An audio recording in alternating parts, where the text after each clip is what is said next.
Bien, buenas noches. Vamos a abrir la palabra de Dios y vamos a continuar con el Evangelio de Juan. Hoy nos toca la primera parte del capítulo 12, así que bueno, les pido que me acompañen. Así lo leemos. Dice así el versículo 1. 6 días antes de la Pascua, vino Jesús a Betania donde estaba Lázaro, el que había estado muerto y a quien había resucitado de los muertos.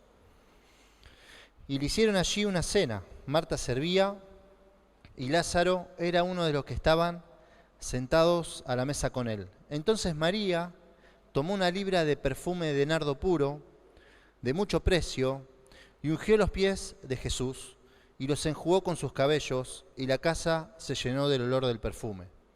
Y dijo uno de sus discípulos, Judas Iscariote, hijo de Simón, el que le había de entregar, ¿por qué no fue este perfume vendido por 300 denarios y dado a los pobres? Pero dijo esto no porque se cuidara de los pobres, sino porque era ladrón, y teniendo la bolsa, sustraía de lo que se echaba en ella. Entonces Jesús dijo, déjala, para el día de mi sepultura ha guardado esto, porque a los pobres siempre los tendréis con vosotros, mas a mí no siempre me tendréis. Este pasaje, este relato también se encuentra en Mateo capítulo 26 y en Marcos capítulo 14. Les pido que me acompañen a leerlo en Marcos capítulo 14 y vamos a ver algunas cositas. Marcos 14, versículo 3. Dice, pero estando él en Betania, en casa de Simón el leproso, y sentado a la mesa, vino una mujer con un vaso de alabastro de perfume de nardo puro de mucho precio, y quebrando el vaso de alabastro se lo derramó sobre su cabeza. Y hubo algunos que se enojaron dentro de sí y dijeron, ¿para qué se ha hecho este desperdicio de perfume? Porque podía haberse vendido por más de 300 denarios y haberse dado a los pobres, y murmuraban contra ella.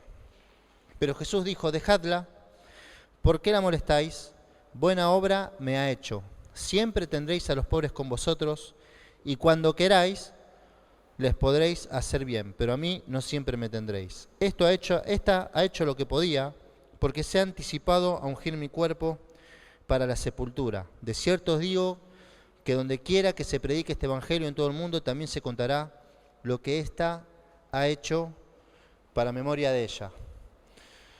Bueno, leyendo este pasaje, y sinceramente cada vez que lo leo, o nos toca leerlo, por ahí parece que el Señor diga que esto se va a repetir a donde llegue el Evangelio. Me hace pensar, ¿por qué es tan importante? ¿Por qué este suceso es tan importante, ¿no? ¿Por qué el Señor va a hacer mención de esto? Donde se anuncia este Evangelio, el acto que esta mujer hizo, que es María, también se va a mencionar. Versículo importante a tener en cuenta al leer esto es el 11:57, que dice, de Juan, y los principales sacerdotes y los fariseos habían dado orden de que si alguno supiese dónde estaba, lo manifestase para que le prendiesen. Este es un pasaje impresionante. Los judíos habían dicho, el que se entere dónde está Jesús, que avise porque lo tenemos que agarrar. Y mientras los amigos lo invitan a comer a él, a sus discípulos, hacen una fiesta y lo van a honrar. Es impresionante los seguidores de Jesús, cómo lo trataban, cómo lo estimaban al Señor. Dice la palabra que esta era la casa de Simón el leproso. Seguramente le quedó el apodo, ¿no? Porque obviamente el pueblo no podía tener contacto con un leproso, pero las leyes también decían que tampoco con la casa del leproso. Además, cuando el leproso se le iba haciendo el análisis, ¿no? Si la mancha crecía, no crecía, si se ponía roja, si quedaba blanca, si terminaba. También se hacía en las casas, ¿no? Se veía el hongo en la pared y se analizaba. Así que, ¿cómo? En la ropa, tal cual, todo se hacía el análisis. Bueno, se ve que ya le quedó el apodo nada más, ¿eh? a Simón, Simón el leproso. Seguramente Juana, quien lo escribió, probablemente, Marcos y también Mateo lo conocían. Bueno, si hay algo para mencionar acerca de este relato, y algo ya le venía contando también a Alese Sánchez, es que Juan, a diferencia de los otros evangelios donde en alguno de ellos aparece esta historia, la característica que tenía el evangelio de Juan era que él contaba las reacciones de las personas respecto a las enseñanzas de Jesús o respecto al evangelio. Si nosotros nos acercamos y vemos el evangelio de Juan, hay muchos relatos que Juan cuenta acerca de discursos del Señor, pero de las reacciones que las personas tenían respecto a esto, ¿no? Por ejemplo, en Juan capítulo 1, del versículo 35 hacia adelante, cuando el Señor llama a los discípulos, no relata bien sino cómo los llama, sino en charlas que tenía y las reacciones de ellos. En Juan capítulo 2, cuando convierte el agua en vino, el 4:28, la mujer samaritana, un montón de relatos así. Bueno, este caso es un caso de estos. ¿Qué pasaba con las personas cuando se encontraban con el Señor? ¿Cuál era la reacción de las personas delante del Señor? ¿Y qué pasó acá? Se juntan a comer, honran al Señor, seguramente por este milagro que habían hecho, que el Señor había hecho, que era ¿cuál? Resucitar a Lázaro. Capaz que estaban festejando, ahora no, la verdad que no me puse a analizar fecha, ¿no? 3 semanas de que Lázaro resucitó. No sé qué estaban, pongámosle una fecha, ¿no? Estaban festejando. Me quiero poner en la piel de las hermanas. ¿Cuándo se va a morir Lázaro otra vez? ¿Cuánto dura el milagro del Señor? ¿Dura años? ¿Dura días? ¿Estuvo 3 días vivo? ¿3 días muerto? ¿4 días muerto? ¿Va a estar 4 días vivo y va a volver a morir? ¿No? Lázaro estaba ahí. Y fue un antes y un después para esta familia, todo esto. Fue un antes y un después. De estar llorando en la profunda desesperación y reclamarle al Señor que él había llegado tarde, a estar con su hermano vivo ahí.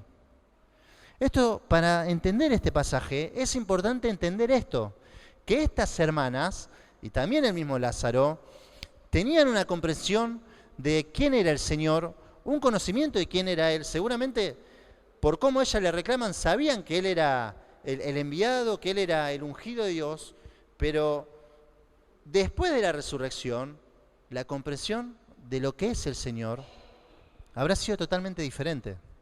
Porque esta es una realidad, hermanos. Cada uno de nosotros podemos crecer mucho más en lo que es en el conocimiento de nuestro Señor. ¿Quién puede decir, llegué al máximo del conocimiento de nuestro Padre y de nuestro Señor? Ya está, ya llegué, ya brillo como Él. Es una cosa, siempre vamos a conocer más de Él. Siempre tiene algo el Señor para deslumbrarnos, para generar en nosotros esto que hizo María. ¿Qué hizo María? Adoró. Un acto de adoración. Un acto de adoración y de los más impresionantes que podemos ver en la palabra. Por eso el Señor dice que esto es tan importante. Porque en lo que nosotros estamos viendo acá, en este pasaje, fue un acto de adoración de María. Fue un acto de adoración. ¿En respuesta a qué? A una mayor comprensión de lo que era el Señor. Y la historia la conocemos. Yo te puedo decir que el perfume cuesta un año de trabajo de las personas. Lo que generalmente muchas veces escuchamos, que el perfume era carísimo, era importantísimo. Y no solo que derrama el perfume, también rompe el frasco, lo destruye, le entrega todo. Le entrega todo. Tremendo lo que hace María. Pero hay que entender que esto que ella hace fue después de tener a su hermano vivo. Hubo algo que fue eso, ¿no? Mi hermano, el Señor resucitó a mi hermano, que la llevó a ver que es más grande el Señor de lo que ella pensaba. Tanto poder que tiene el Señor. Y también quiero pensar que Juan, cuando escribe esto, también él lo va a escribir después de ver lo inmenso que es el Señor, lo grande que es el Señor. Porque este pasaje nos tiene que llevar a esto, a querer buscar más de Él, a querer conocer más de Él, a buscar su rostro, como dice su palabra, y que lo podamos encontrar. Y cuando lo encontremos, surja de nosotros acto de adoración, entrega a Él. Tenemos que entregarle a Él. Tenemos que entregarle a Él todo.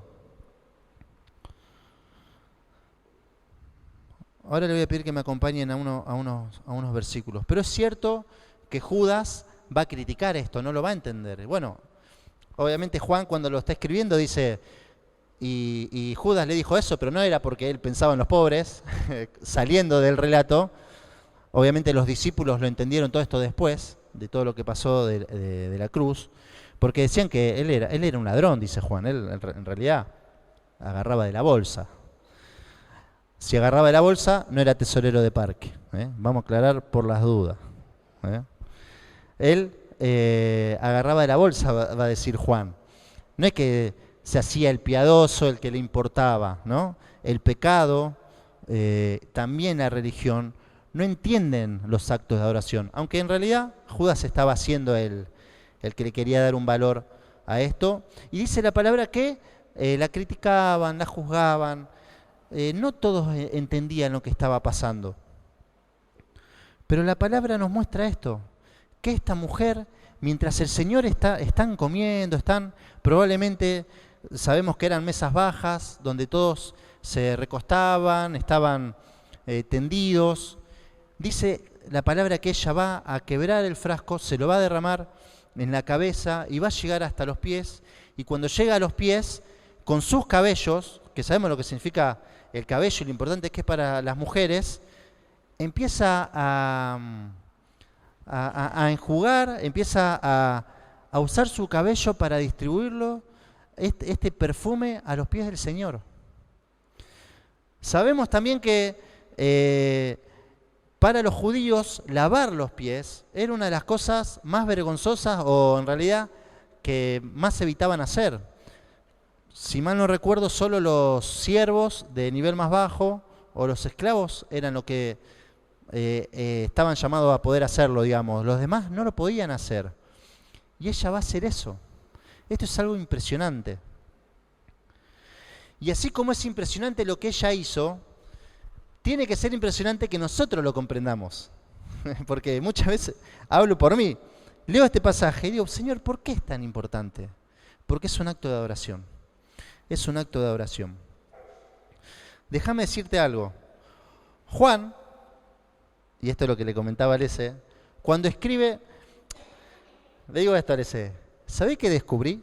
Que Juan no le gustaba escribir. No le gustaba escribir. Vos decís, pará, ¿cómo decís eso? Marcos escribió. No le gustaba escribir. A Pablo le gustaba escribir. ¿Cuánta carta tenemos de...? A Pablo le gustaba escribir. ¿Juan qué era? ¿Cuál era su oficio? Pescador. Era pescador. ¿Pedro? Pescador. Sí, escribieron, es cierto. Pero no sé si con la garra que escribía Pablo. ¿Por qué? Porque tenemos primera, segunda y tercera Juan, y son, ¿no? Segunda y tercera Juan son cortitas, ¿no? Es verdad. Bien, que me están dando señales. ¿Por qué te digo esto? Porque Juan, es mi apreciación, nosotros cuando leemos el Evangelio de Juan, dice que el verbo era con Dios y el verbo era Dios, ¿no? ¿De dónde sacó Juan que el verbo era Dios? ¿De dónde sacó eso? ¿Dónde lo aprendió? Bueno, lo podemos encontrar en Apocalipsis. En Apocalipsis 19, cuando él tiene, versículo 11, cuando él tiene una revelación del Señor, él ahí lo ve. Miren, acompáñenme a Apocalipsis 19. Versículo 11, dice, entonces vi el cielo abierto y aquí un caballo blanco, y el que lo montaba se llama Fiel y Verdadero, y con justicia juzga y pelea. Sus ojos eran como llama de fuego, y había en su cabeza muchas diademas, y tenía un nombre escrito que ninguno conocía, sino él mismo. Estaba vestido de una ropa teñida en sangre, y su nombre es el Verbo de Dios. Estuve tratando de investigar cuándo fue que Juan escribió el Evangelio, porque justamente Mateo y Marcos y Lucas son llamados los Evangelios sinópticos, y relatan más o menos lo mismo. ¿Por qué Juan, obviamente que es inspirado de Dios, estamos tratando de conversar, de analizarlo, ¿no? Escribe hasta parece tan diferente, u otras cosas, o con tantos otros detalles? Bueno, se cree que Juan fue el último en escribir el Evangelio. Personalmente, no soy un teólogo ni nada, es mi apreciación personal, lo escribió junto con Apocalipsis. Escribió Apocalipsis, o después habrá vuelto, según la tradición él vuelve, a Éfeso, y lo habrá escrito.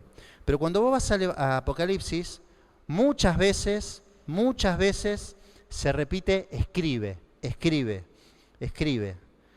Y Apocalipsis 21, versículo 3, dice: y una gran voz del cielo que decía: he aquí el tabernáculo de Dios con los hombres, y él morará con ellos, y ellos serán su pueblo, y Dios mismo estará con ellos como su Dios. Enjugará Dios toda lágrima de los ojos de ellos, y ya no habrá muerte, ni habrá más llanto, ni clamor, ni dolor, porque las primeras cosas pasaron. Y el que estaba sentado en el trono dijo: he aquí, yo hago nueva todas las cosas, y me dijo: escribe, porque estas palabras son fieles y verdaderas. Y vos me vas a decir: pero Marco, ¿está hablando del Apocalipsis? Sí, está hablando del Apocalipsis. Pero seguramente también va a escribir el Evangelio de Juan. Y va a contar esto, con detalles, ¿no? María, Marta y Lázaro, los va a mencionar a los nombres. Seguramente los conocía. Pero ¿sabe qué pasó cuando Juan se encuentra al Señor en Apocalipsis? La revelación del Señor, cae como muerto. Literalmente, el Señor se le acerca. Soy yo el que estuvo muerto y ahora vivo. Soy yo. ¿Qué pasa cuando nosotros nos encontramos con el verdadero Señor? ¿Qué es lo que sucede cuando nos encontramos con una nueva comprensión? Porque no quiero decir nueva imagen, o un poco más del conocer de nuestro Señor, de lo hermoso que es Él, de lo que Él ha hecho en nosotros, de lo que es su persona, de cómo Él nos ha cuidado tanto tiempo. En cada área y aspecto de nuestra vida podemos encontrar algo del Señor y adorarlo y reconocerlo por lo que Él es, o por lo que Él hizo, o por lo que Él hará, o por lo que Él hace con su pueblo. Y María se encontró con ese Dios. Y ella tenía un frasco de perfume de 300 denarios. Me empiezo a hacer preguntas. Primero, parece ser que no era la casa de ellos, ¿no? A no ser que o Marta o María estén casadas con Simón el leproso, porque era la casa de Simón el leproso, no era la casa de ellos. Eso por lo menos lo que podemos ver en la palabra. Ella lo llevó al frasco, ¿o no? Lo llevó, al perfume lo llevó. Pienso, ¿qué era lo que quería hacer con el perfume? ¿Se lo quería dar? ¿Realmente lo quería romper y hacer ese acto delante de Él? Porque muchas veces nosotros tenemos preparada nuestra adoración delante de Dios. Y no quiero llevarlo a un extremo, ¿no? Que ahora vamos a explicar. Pero cuando nos encontramos con Él, muchas veces hay una expresión de adoración, una muestra de adoración hacia su persona, que en cierto sentido te puedo decir, no está totalmente planificada. Es, como algunos dicen, hasta espontáneo. Porque estás delante de Dios, estás delante de tu Creador, delante de tu Señor, donde cuando vos estás frente a Él, no importa más nada. Y no estoy hablando delante de toda la gente, no estoy diciendo que esto es algo que tiene que pasar todo el tiempo. Fue un caso puntual el de María. Como también puede ser un caso puntual en nuestra vida, en un momento, frente a algo que Él nos mostró, adorarle a Él. Me gusta pensar que quizás ya llevó el perfume para dárselo. Señor, hasta me gusta pensar que, Señor, se los doy. Ayuden a los demás. Véndanlo. ¿Cuánto tiempo lo habrá tenido guardado? Señor, tomen. Ustedes que ayudan a los pobres que están con ellos, pero cuando se encontró con Dios, cuando se encontró con aquel que había resucitado a su hermano, cuando se encontró con el mismo Dios, rompió el perfume y lo empezó a derramar sobre el Señor y se postró delante de Él. Y seguramente lloró. No lo dice la Biblia, seguramente lloró.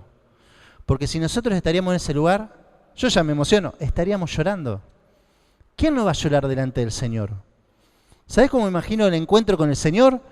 Voy corriendo y lo abrazo. Señor, gracias Señor, gracias, gracias. Y lo sigo abrazando, gracias Señor. Y terminamos arrodillados delante de sus pies. Es imposible no estar postrado delante de Él.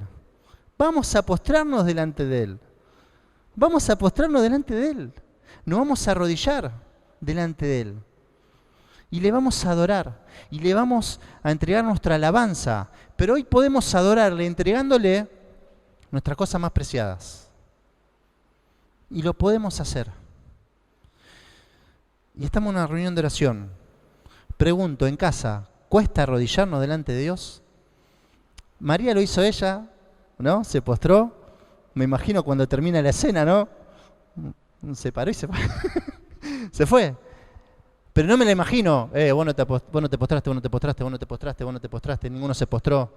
Porque fue algo de ella con el Señor. Aunque no todos lo entendieron. Pero el Señor sí lo entendió. El Señor sí lo entendió. Y la Biblia está repleta de ejemplos, de historias, de que cuando las personas se encuentran con Dios, se postran. Se desarman delante de su presencia. Lo vieron y se caen delante de Él. Esa fue la adoración de María.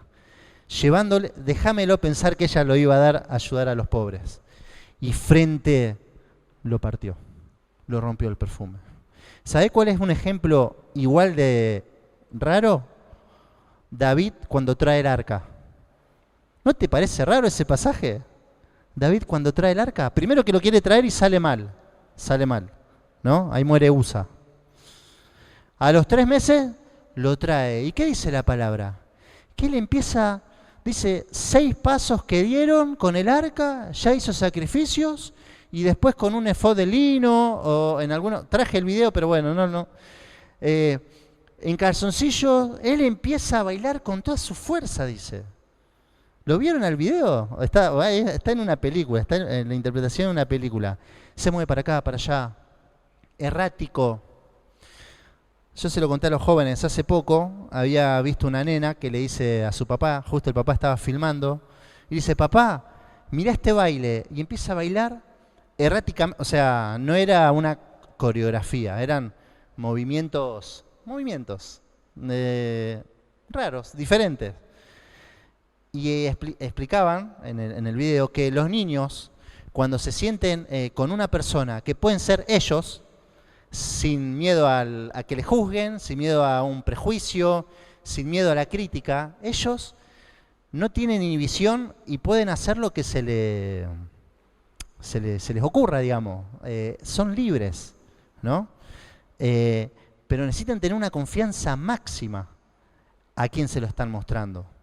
Y a los jóvenes les había contado esto y justamente eso fue lo que pasó con David. Él estaba, ¿no? La mujer lo ve y le va a dar vergüenza. Le va a decir, vos me humillaste con lo que hiciste. ¿Cómo un rey va a hacer eso? Y él va a decir, yo bailé delante de Dios, ¿no? Él lo entendía, Dios lo entendía, no todos lo entienden. Como con María, no todos lo entendieron. No todos lo entendieron. Y déjame pensar que Juan lo entendió tiempo después, quizás ya de grande, que aquella mujer le había sacado ventaja al encontrarse con este Dios. Y estando frente a él, derramó, rompió ese perfume y lo puso en el cuerpo del Señor y ungió todo su cuerpo, dice la palabra, de su cabeza y con sus cabellos sus pies.